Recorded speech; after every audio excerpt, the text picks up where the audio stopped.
Wabarakatuh. Kayaknya kurang kencang ini. Saya berdoa semoga yang mengucapkan salam dan menjawab salam Allah senantiasa berikan keselamatan dunia akhirat. Semoga yang mengucapkan salam dan menjawab salam Allah turunkan rahmat dan kasih sayangnya. Semoga yang mengucapkan salam dan menjawab salam Allah senantiasa berikan keberkahan selama hidupnya. Itulah tujuannya kita menjawab salam. Dari unsur salam itu ada 3. Assalamualaikum, semoga kalian selamat. Warahmatullahi, semoga kalian mendapatkan rahmat dari Allah selalu. Wabarakatuh, semoga hidup kalian diberkahi selalu. Maka tahiyatul Islam ini yang disampaikan oleh Al-Quran, idza huyitum bi tahiyatin fahayyu bi ahsani minha aw rudduha. Jika engkau diberi salam, maka jawablah salam itu minimal sama dengan orang yang mengucapkannya atau lebih baik. Jadi kalau diucapkan assalamualaikum, kita jawabnya waalaikumsalam, itu minimal. Yang terbaik waalaikumsalam warahmatullah. Kalau yang mengucapkan assalamualaikum warahmatullah, kita jawab waalaikumsalam warahmatullahi wabarakatuh. Kalau yang mengucapkan assalamualaikum warahmatullahi wabarakatuh, kita jawab minimal waalaikumsalam warahmatullahi wabarakatuh juga. Tapi kalau mau tambah waalaikumsalam warahmatullahi ta'ala wabarakatuh, boleh. Ini dalam rangka melaksanakan perintah Allah. Idza huyitum, jika kalian diberikan salam, maka jawablah salam itu. Bukan menjawabnya dengan hati. Saya jawab salam Pak, tapi dalam hati. Syariatnya tidak begitu. Perintah Al-Qurannya tidak begitu. Prakteknya harus menjawab, dan menjawabnya itu kedengaran. Supaya tidak ada yang berdosa karena tidak melaksanakan perintah Allah. Saya ulangi kembali. Kita biasakan mengamalkan amalan sunnah dan perintah Allah. Assalamualaikum warahmatullahi wabarakatuh. Nah, indahnya kebersamaan. Coba lihat kalau bersamaan umat, luar biasa. Menggema itu kalimat sampai ke langit. Diantar oleh para malaikat bahwa orang-orang yang berada di Masjid Nurul Haq bersatu menjawab salam. Dan semoga mereka-mereka yang menjawab salam ini Allah Subhanahu wa taala berikan keselamatan dunia akhirat, rahmat Allah selalu dan keberkahan selama hidupnya, khususnya di bulan Ramadan ini. Alhamdulillah. Mari kita panjatkan puji syukur kehadirat Allah Subhanahu wa taala. Karena Allah berikan kesehatan kepada kita semua, sekaligus hidayah. Ada orang dikasih kesehatan, tidak dikasih hidayah. Ada orang dikasih hidayah tapi tidak sehat. Kita kedua-duanya dapat. Dan kita gunakan itu untuk datang ke Masjid Nurul Haq. Mendapatkan cahaya kebenaran melalui taklim-taklim yang disiapkan oleh Nurul Haq. Lagi ada kajian Riyadhus Shalihin sebentar subuh. Silahkan datang. Kenapa? Karena mendapatkan ilmu, mengejar ilmu itu luar biasa pahalanya. Rasulullah katakan majalisul ilmi sa'atan khairum minad dunya wa ma fiha. Duduk sejenak mendengarkan nasihat-nasihat agama, nilai pahalanya lebih besar daripada dunia dengan segala isinya. Di hadis yang lain, majalisul ilmi sa'atan khairun min qiyami lailatin. Duduk sejenak mendengarkan nasihat agama, pahalanya lebih besar daripada melaksanakan salat sunnah semalam suntuk. Kenapa? Karena dengan duduk sejenak mendengarkan nasihat agama, kita akan memahami agama Allah melalui taklim-taklim itu. Yang Rasulullah katakan, mayurillah bihi khaira yufaqihuhu fiddin. Siapa yang dikehendaki oleh Allah menjadi orang baik dalam hidupnya, maka dia berusaha memahami agamanya. Dari paham agama kita bisa kenal bagaimana sholat yang benar. Dari paham agama kita bisa mengetahui bagaimana berbuat sopan santun kepada semua orang. Dari paham agama kita bisa melaksanakan perintah Allah dan Rasulnya secara baik dan benar. Karena itu sangat luar biasa programnya di Nurul Haq ini kalau menghidupkan Masjid Nurul Haq ini dengan taklim. Ya, kalau perlu berlanjut setelah Ramadan nanti, kita bina umat melalui taklim, seperti yang berlaku di masjid-masjid besar lainnya, seperti yang ada di Balikpapan Baru, Namira misalnya. Kebetulan saya kenanya Selasa malam, Maghrib Isya, sepanjang tahun. Dan banyak yang bisa didapatkan dari taklim itu, karena kalau ada persoalan kita bisa tanyakan langsung kepada guru yang bersangkutan. Kita buka berkaitan dengan tafsir, berkaitan dengan hadis, berkaitan dengan fikih, berkaitan dengan apapun yang menjadi jalan untuk bisa kita memahami agama. Saudaraku sekalian dimuliakan Subhanahu wa taala, bulan ini Allah turunkan sebagai rahmat buat kita semua, dengan dikirimkan ke kita suatu bulan namanya Ramadan. Dari namanya saja sudah luar biasa. Dari kalimat ramidah. Ramidah itu mengasah. Selama 11 bulan mungkin banyak kelalaian-kelalaian yang kita lakukan sehingga iman kita jadi tumpul.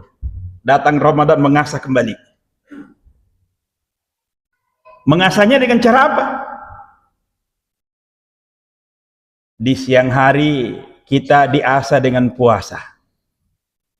Yang Rasulullah katakan, man shoma ramadhana imanan wahtisaban ghufira lahu ma taqaddama min dzambi.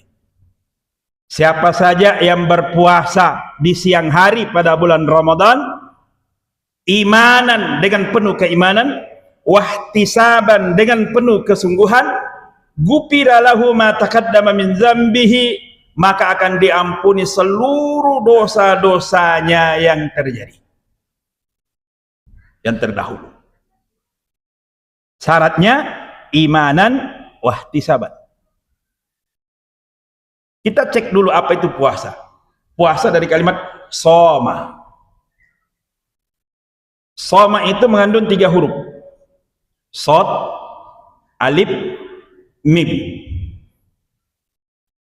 Soma kalau arti sebenarnya itu adalah diam.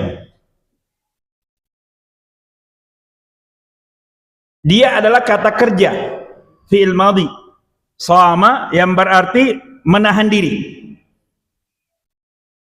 Sodnya dalam menahan diri itu mengandung makna sabrun, huruf sod. Apa itu sabrun? Habsun nafsi inda sadmatil ula. Kemampuan menahan diri ketika menghadapi sesuatu.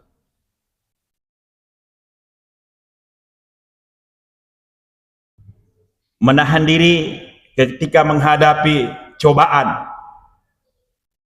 Apakah cobaannya itu berbentuk kebaikan ataukah berbentuk ketersiksaan? Semua adalah merupakan cobaan. Dan Allah sampaikan, wala nabluwannakum bi syai'in minal khaufi wal ju'i wa naqsin minal amwali wal anfusi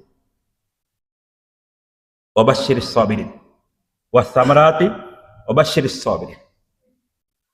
Pasti kami akan menguji kalian dengan kekurangan, berbagai macam kekurangan.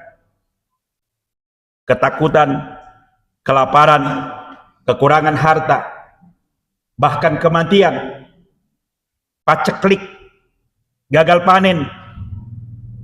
Tapi kata Allah, wabasyiris sabirin, berikan kabar gembira kepada mereka yang mau bersabar dengan semua cobaan itu. Bagaimana menghadapi cobaan itu kalau dia berbentuk kekurangan seperti itu? Allah memberikan isyarat, kembalikan semua kepada Allah. Katakan inna lillahi wa inna ilaihi raji'un. Itu cara kita menghadapi kesabaran. Banyak orang bisa bersabar kalau menghadapi kekurangan. Yang susah bersabar itu ketika menghadapi kenikmatan. Karena begitu mendapatkan dicoba dengan kenikmatan, banyak yang lupa diri. Kekayaannya bukan dipakai untuk mendekatkan diri kepada Allah, tapi justru menjadi sombong. Dipakai beli maksiat. Sudahlah habis uangnya, dosa pula yang dibeli. Ini namanya jahlun murakkab. Bodoh, dungu, membodohi diri. Karena beli maksiat, sudah habis uang, dosa lagi. Ini orang yang tidak menggunakan akal pikirannya. Tapi mereka yang memiliki akal pikiran, hartanya dipakai untuk mendekatkan diri kepada Allah. Ada masjid yang mau dibangun, dia ada. Ada pembiayaan tadi, kurang 90 juta tadi itu, ikut bergabung di situ. Itu berarti dia cerdas. Memiliki harta, dipakai hartanya untuk akhirat. Yang pasti kita pahami bahwa tidak ada yang dibawa mati, Pak, kecuali amal ibadah kita. Rasulullah katakan, maluka salasa, hartamu cuma 3. Ma'akalta, yang kamu sudah makan dan itu habis, ujung-ujungnya keluar di WC.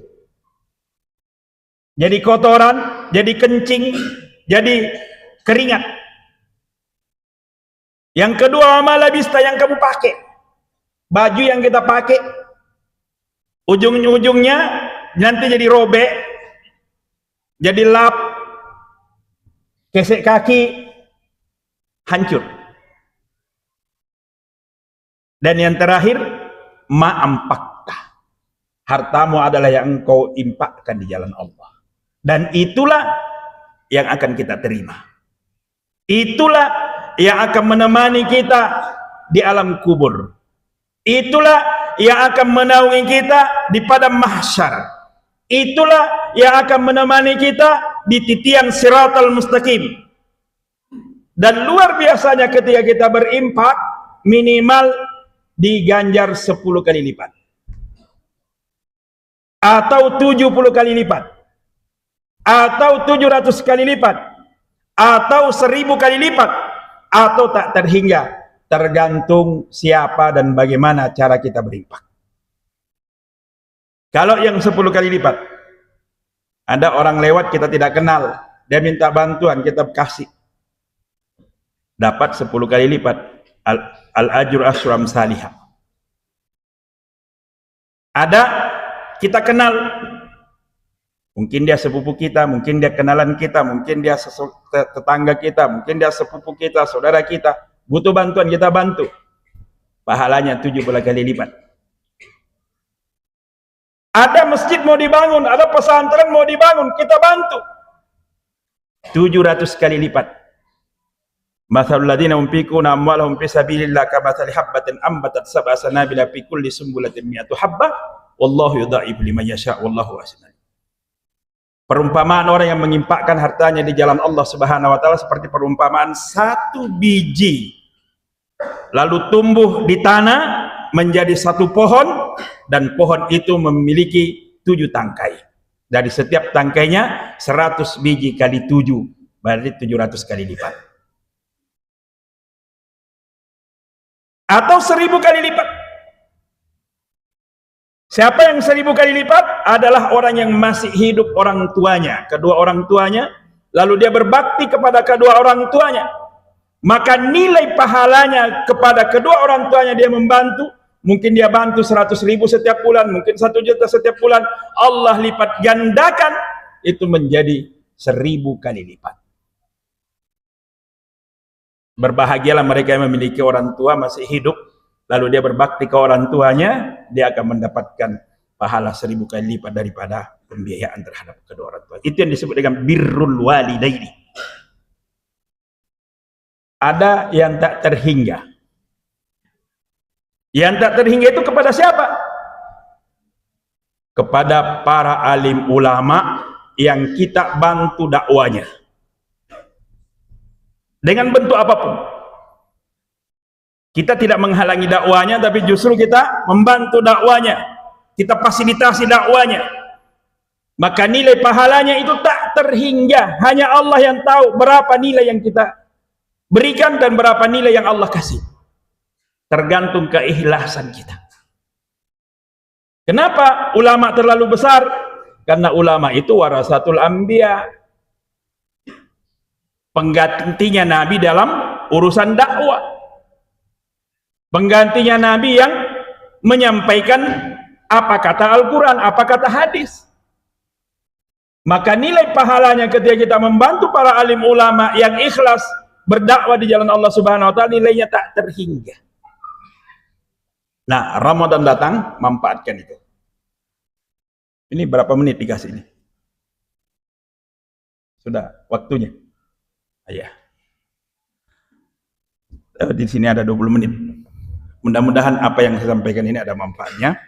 Hadanallah ya kumajamain. Assalamualaikum warahmatullahi wabarakatuh.